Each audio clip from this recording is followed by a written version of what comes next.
আজকে দুপুরের মেনুতে ছিল গরম গরম ভাতের সাথে ডিম ভাপা। ডিমের ভাপা বানানোর জন্য প্রথমে আমি 3টি ডিম সিদ্ধ করে নিয়েছি।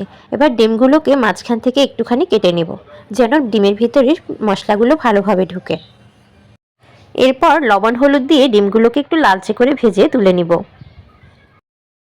এবার একটি মিক্সিং জারের মধ্যে নিয়ে নেব 1 চামচ সর্ষে, 7-8টা কাজু বাদাম, 4টা কাঁচামরিচ, 3 চামচ কোরানো নারকেল।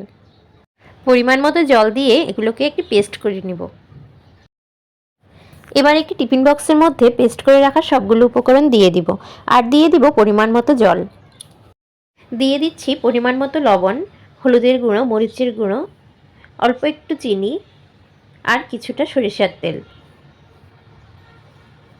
সবগুলো উপকরণ ভালো করে মিশিয়ে নিতে হবে। মেশানো হয়ে গেলে এর মধ্যে দিয়ে দিব আগে থেকে সিদ্ধ করে ভেজে রাখা ডিমগুলো। এরপর উপর থেকে কয়েকটা কাঁচা পাকা মরিচ দিয়ে দিব সুন্দর একটা ফ্লেভারের জন্য। এবার টিফিন বক্সের ঢাকনাটা বন্ধ করে দিব। অন্যদিকে চুলায় আমি জল গরম বসিয়েছি, সেই জলের মধ্যেই টিফিন বক্সটা দিয়ে ঢাকনা দিয়ে দিব 10 মিনিটের জন্য। আরেকটা চুলায় আমি ভাত বসিয়ে দিয়েছি, ভাতটাও প্রায় হয়ে গেছে। 10-15 মিনিট পর টিফিন বক্সটা চুলা থেকে নামিয়ে ঠান্ডা করে ঢাকনা খুলে নিয়েছি। আমার ডিম ভাপা একদম রেডি। গরম গরম ভাতের সাথে ডিম ভাপা খেতে দুর্দান্ত লাগে। আপনাদের কাছে কেমন লাগে জানাতে ভুলবেন না কমেন্ট করে। ভিডিওটি এতক্ষণ দেখার জন্য অসংখ্য ধন্যবাদ। টাটা।